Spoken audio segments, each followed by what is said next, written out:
इस क्लास में मैं आप सभी को प्रॉफिट एंड लॉस के इंपॉर्टेंट प्रश्न लेकर आई हूँ और ये क्लास एसएससी जैसे कि सीजीएल हो गया, सीएचएसएल हो गया, एमटीएस, जीटी, सीपीयू इन सभी एग्जाम्स के लिए इंपॉर्टेंट है और साथ में रेलवे एग्जाम के लिए भी। तो जितने भी 2024 में एग्जाम होंगे इन सभी एग्जाम के लिए ये इंपॉर्टेंट वीडियो लेकर आई हूँ जिसमें मैं प्रॉफिट एंड लॉस का महत्वपूर्ण प्रश्न करवाने वाली हूँ। तो पहला क्वेश्चन प्रॉफिट एंड लॉस का बोला गया किसी वस्तु को 1560 रुपये में बेचने पर 1 रुपये लाभ होता है तथा 1280 रुपये में बेचने पर 1 रुपये की हानि होती है। वस्तु का क्रय मूल्य ज्ञात करना है। यानी ध्यान देना, इस क्वेश्चन को करने के लिए दो मेथड बताऊंगी। जब भी एक पर लाभ हो रहा है और विक्रय मूल्य दे रखा है और दूसरा हानि और दूसरी तरफ हानि और इसका भी विक्रय मूल्य दे रखा होता है, तब हमें क्रय मूल्य निकालना हो यानी कॉस्ट प्राइस। तो उसके लिए क्या करते हैं, जो प्रॉफिट का विक्रय मूल्य होता है, कितना प्रॉफिट का विक्रय मूल्य है 1560 है, इसको जोड़ेंगे। फिर जो लॉस का हानि का विक्रय मूल्य है इसको ऐड करेंगे 1280 ऐड किया, बटा में 2 आ गया। हमेशा देखिएगा क्योंकि यहाँ पर एक बार लॉस हो रहा है और एक बार प्रॉफिट, दो विक्रय मूल्य है तो इसलिए बटा में 2 क्लिक करेंगे। तो अब इनका योग देख रहे हैं तो यहाँ से शून्य और यहाँ से आ जाएगा 4 यानी 2840 आ रहा है, राइट। और बटा में 2 हमेशा करेंगे, डिवाइड करेंगे, यहाँ से कितना जाएगा, यहाँ से आ जाएगा 1420। तो 1420 जो कि क्रय मूल्य निकल कर आ जाएगा और यही इस क्वेश्चन का सही आंसर हो जाएगा 1420 ऑप्शन डी। ये हो गया मेथड 1। अब चलती हूँ मेथड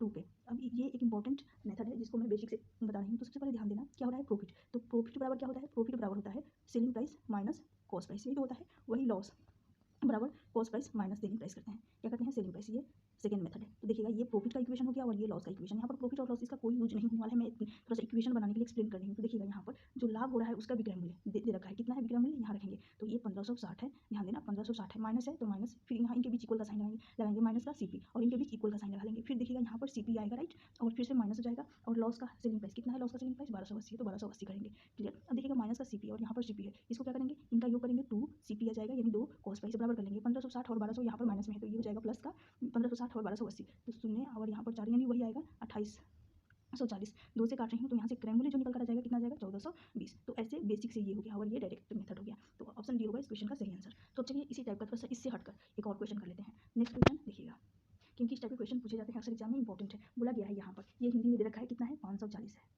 540 रुपये में एक वस्तु को बेचने पर प्राप्त लाभ उस वस्तु को 300, यहाँ पर देखना 540 रुपये में किसी वस्तु को बेचने पर प्राप्त लाभ उस वस्तु को 370 रुपये में बेचने पर प्राप्त हानि के बराबर है। जब भी ऐसे बोला जाए तब वो मेथड लगाइएगा सीपी वाला या जो बताइए। तो उसके बाद बोला गया यदि विक्रय मूल्य 910 है, यहाँ पर थोड़ा सा एक्स्ट्रा दे रखा है विक्रय मूल्य भी, तो यहाँ से लाभ निकालनी है। पिछले में सिर्फ कॉस्ट प्राइस निकालनी थी, तो सबसे पहले हमें कॉस्ट प्राइस निकालना है, उसके बाद इस विक्रय मूल्य का यूज करके परसेंटेज प्रॉफिट निकालेंगे। तो अब चलिए दोनों मेथड का मैं यूज करने वाली हूँ। तो मेथड नंबर 1, मेथड 1 में जैसे कि बताई हूँ प्रॉफिट का सेलिंग प्राइस कितना है यानी लाभ का जो सेलिंग प्राइस है, यहाँ से जोड़ लेंगे 370 कॉस्ट प्राइस रहेगा और बटा में 2 करेंगे। जोड़ रही हूँ तो यहाँ से कितना जाएगा 910 आएगा, बटा में 2 डिवाइड करेंगे 455 आ जाएगा। 455 ये क्या है, देखिएगा सीपी कॉस्ट प्राइस है और क्वेश्चन में विक्रय मूल्य कितना दे रखा है, यहाँ से ई आ गया सीपी, विक्रय मूल्य क्वेश्चन में कितना दे रखा है, क्वेश्चन में दिया गया उसी के अनुसार लेना है 910। और ये आप सभी को पता होगा प्रॉफिट कब होता है, जब सेलिंग प्राइस अधिक होता है। तो यहाँ पर सेलिंग प्राइस अधिक है, 910 माइनस 455, अंतर आएगा 455 का, कितने का 455 का, राइट। बटा में कॉस्ट प्राइस आता है तो 4% प्रॉफिट यदि निकालनी है, परसेंटेज प्रॉफिट बराबर होता है प्रॉफिट ऑन कॉस्ट प्राइस गुना 100 करते हैं। तो वही 455 हो जाएगा कॉस्ट प्राइस, 455 गुना 100 करेंगे, शून्य से शून्य कट जाएगा, फाइनली क्या बचेगा, यहाँ से बचेगा 100। तो 100 ही इस क्वेश्चन का सही आंसर ऑप्शन डी होगा। तो ये था मेथड नंबर 1। मेथड नंबर 2, इसमें देखिएगा कैसे करना है। तो सबसे पहले बताई हूँ प्रॉफिट बराबर होता है selling price minus cost price. फिर यहाँ पर लॉस का इक्वेशन बनाती हूँ तो लॉस बराबर होता है cost price minus selling price. इसमें प्रॉफिट का सेलिंग प्राइस 540 दे रखा है, कितना 540 माइनस कॉस्ट प्राइस बराबर हो जाएगा लॉस का कॉस्ट प्राइस है माइनस का, यहाँ प्रॉफिट और लॉस का कोई यूज नहीं होने वाला है, मैं ऐसे ही एक्सप्लेन करने के लिए लिखी हूँ 370 सेलिंग प्राइस है लॉस का हानि का।